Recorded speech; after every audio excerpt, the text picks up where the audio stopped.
Quite confused about what race to choose in BG3? Look no further as this video is tailored just for you. Hello guys, Genuine here of Genuine Gaming, and here is a beginner's guide to the races of Baldur's Gate 3. Before I properly begin explaining each race of Baldur's Gate 3, I'm going to lay out how I'm going to explain each race in the game. First, I'm going to give a brief overview of the race on how they interact with the other races in Faerun, a fantasy world where Baldur's Gate 3 is situated, so that you will have an idea of how to roleplay your character if ever you choose that specific race.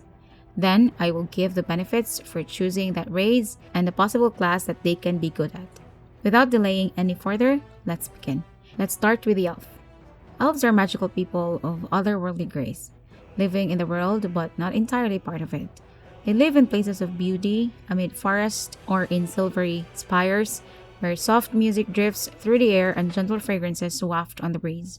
They love nature and magic, art and artistry, music and poetry, and the good things in the world. They are slender and graceful and appear hauntingly beautiful to humans and members of many other races.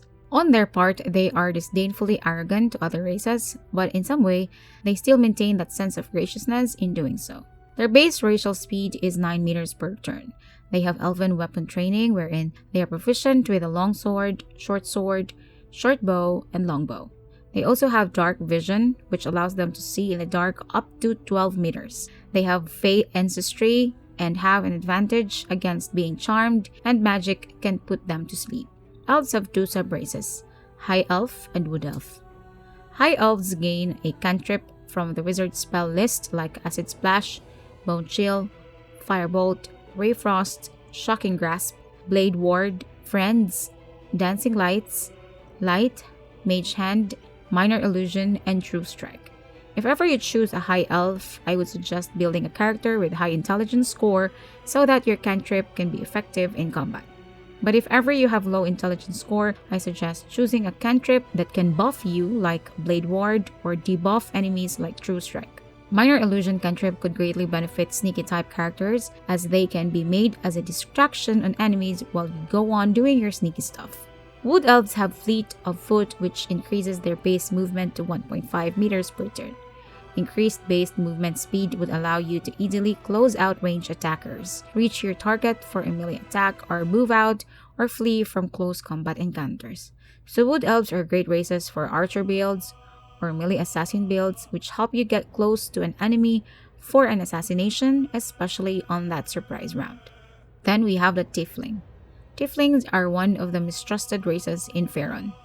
They are greeted with stares and whispers, violence, and insult. The good thing is that they know this for a fact. The reason behind this mistrust is that their ancestors struck a pact with Asmodeus, the overlord of 9 hells, into their bloodline. Tieflings are from the human bloodline, which is why they still look like humans. However, their infernal heritage has left a clear imprint on their appearance. They have large horns, thick tails, and canine teeth, and their eyes are of solid colors without visible pupils. They live in the roughest quarters of human cities or towns, where they grew up to be swindlers, thieves, or crime lords. Their base racial speed is 9 meters per turn. They also have dark vision up to 12 meters. And they have hellish resistance, which makes them resistant to fire damage. Tieflings have 3 sub-races, Asmodeus Tiefling, Mephistopheles Tiefling, and Zariel Tiefling. Asmodeus Tiefling gains Produce Flame cantrip, which allows them to produce flame in their hands, and if thrown, would deal 1 to 8 fire damage. Throwing it immediately after casting would not cost an action, but throwing it in subsequent turn would cost an action. Mephistopheles Tiefling gains Mage Hand cantrip, which is useful in some sneaky situations or to reach on some unreachable objects. Zariel Tiefling gains Thaumaturgy cantrip, which they can gain an advantage on intimidation and performance checks. For me, what stands out in the Tiefling subrace is the Zariel Tiefling because of Thaumaturgy, which is very useful for bards or any face character of your party for an advantage in intimidation and performance checks. Then we have the Drow. They were part of the family of elves but were banished from the surface world for following the goddess Lolth to the path of evil and corruption. Now they have built their civilization in the depths of the Underdark. Other races despise them as they are seen as very evil. They have black, obsidian-like skin with white or pale yellow hair. They tend to be thinner and smaller than most elves. Their base racial speed is 9 meters per turn. They have drow weapon training, which makes them proficient with rapier, short sword, and hand crossbow. Their dark vision is superior to others as they can see 24 meters in the dark. Like elves, they have also Fey ancestry, which makes them difficult to charm and are not affected with sleep spell. There are 2 subraces of drow, Lolth Sworn and Seldarin Drow. Lolth Sworn Drow embody the corrupt, evil, and merciless virtue of their goddess Lolth, while Seldarin Drow are seeking allies in all of Faerun to end their conflict with Lolth. This is not found in character creation, but drow gain Dancing Light cantrip, which is a good source of light in dark places of a dungeon. Drow's main draw is their superior dark vision. Other than that, there is not much that the drow can offer for the classes, except those classes who only have simple weapon proficiency, which they can add their drow weapon training as additional weapons they can use in the game. Then we have humans. They are the youngest and the most common race in Faerun. As a race, they try to achieve as much as they can in the years they are given, perhaps because of their shorter lives. They are the most adaptable and ambitious among the races. They build cities to last for ages and kingdoms that persist through centuries. Just as readily as they mix, humans mingle with members of other races. They get along with almost everyone, though they might not be close to many. The racial base speed is 9 meters per turn. They are trained civil militia wherein they are proficient with spears, pikes, halberds, and glaives. They are also proficient with light armor and shields. Since they are versatile, they gain an additional skill and their carrying capacity is increased by a quarter. The humans are the ones so much affected when Larian Studios decided not to put a fixed bonus trait on each racial trait as written in D&D Player's Handbook. I hope Larian is going to add bonus feat for humans to make them more enticing to play with. As of now, the bonus skill is only good for characters built for utility purposes. Githyanki. The Githyanki were once under servitude to the Mind Flayers. They fled to the astral planes to escape from their masters. In that plane, they honed their psionic skills and built a great city called Tunarath.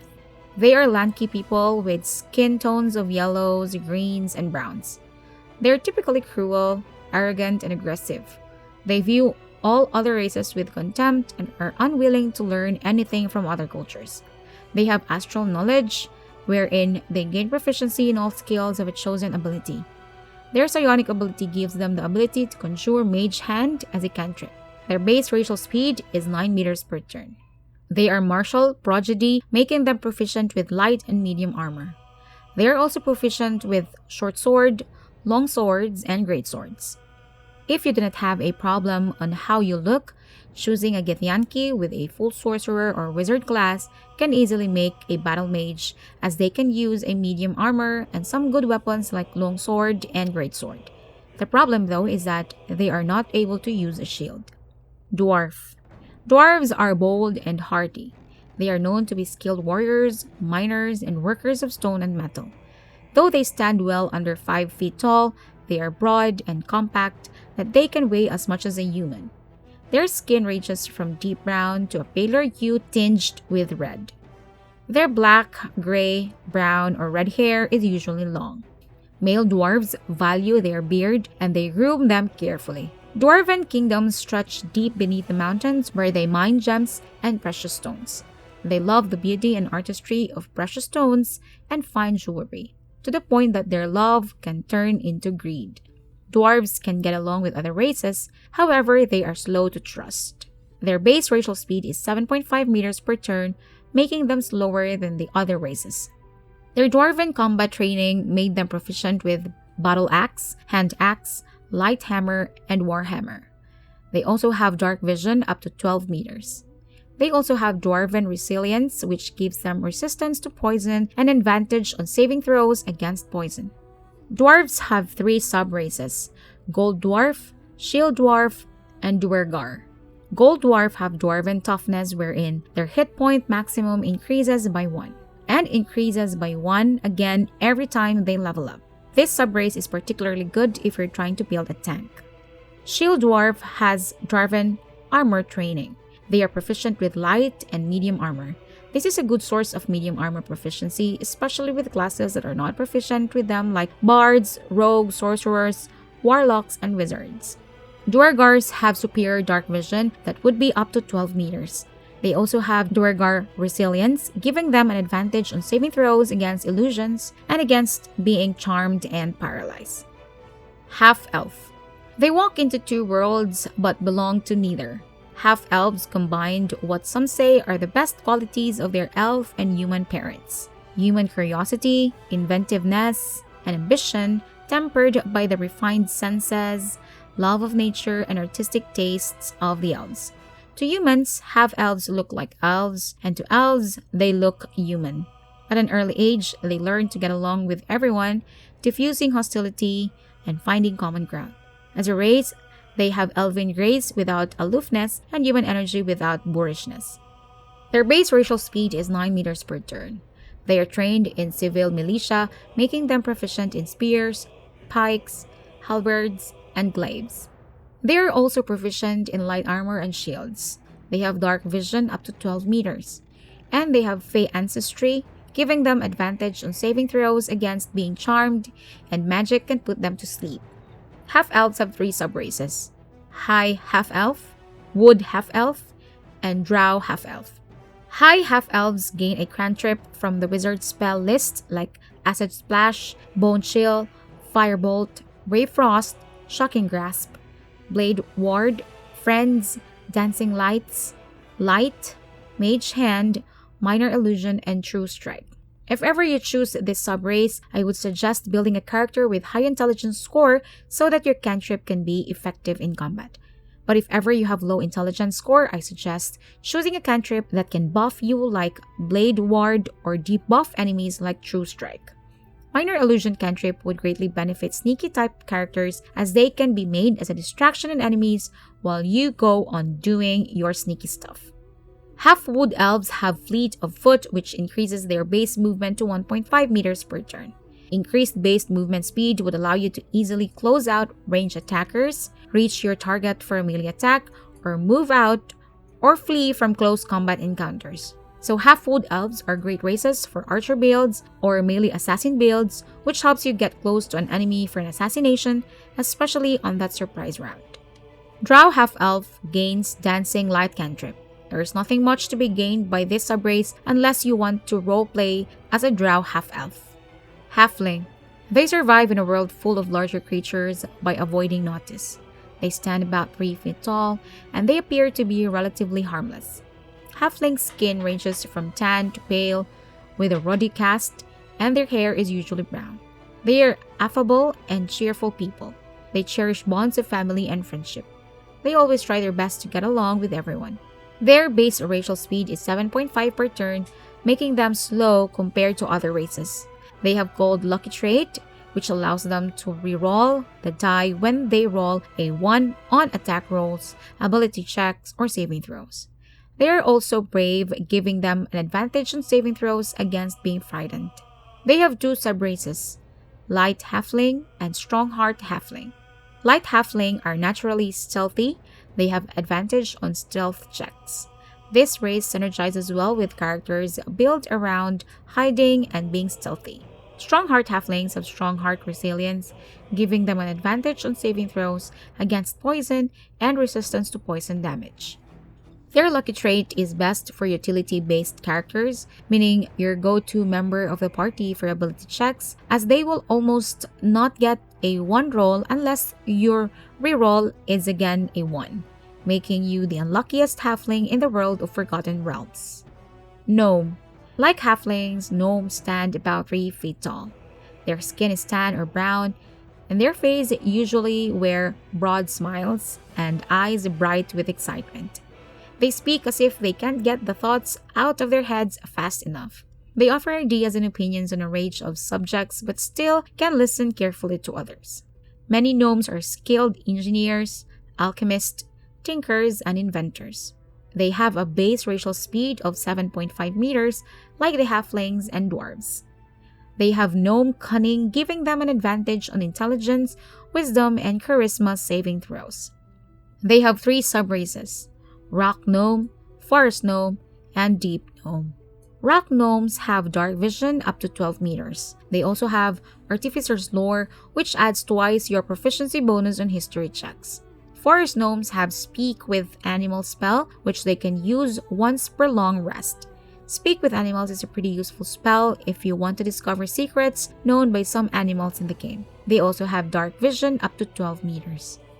Deep gnomes have superior dark vision up to 24 meters. They also have stone camouflage, which gives them advantage to stealth checks, which is pretty useful for stealthy rogues and rangers.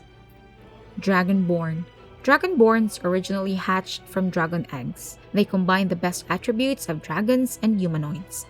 They look very much like dragons, standing erect in humanoid form, but lack wings and tails. They stand 6.5 tall and weigh about 300 pounds or more. Their hands and feet are strong, talon-like claws with 3 fingers and a thumb on each hand.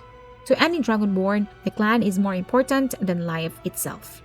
Each Dragonborn's conduct reflects on the honor of their clan, and bringing dishonor to the clan can result in exile. They value skill and excellence in all endeavors.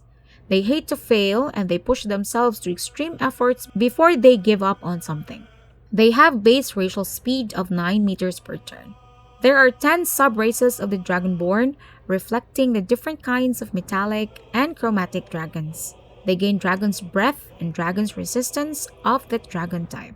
A ranger with Wasteland Wanderer can get 2 types of elemental resistance if they go for a Dragonborn race. One from its Dragon type and the other from his Wasteland Wanderer type. Half-Orcs. Orcs and human tribes sometimes form alliances, joining forces into a larger horde to the terror of civilized lands nearby. When these alliances are sealed by marriages, half-orcs are born. Some half-orcs become chiefs, as their human blood gives them an edge over their full-blooded brothers. Some venture into the world to prove their worth among humans and other civilized races. Half-orcs have sloping foreheads, jutting jaws, prominent teeth, and towering builds.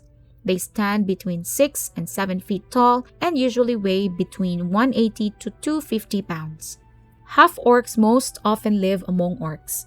Of the other races, humans are most likely to accept half-orcs, and half-orcs most always live in human lands when not living among orc tribes. They have a base racial speed of 9 meters per turn.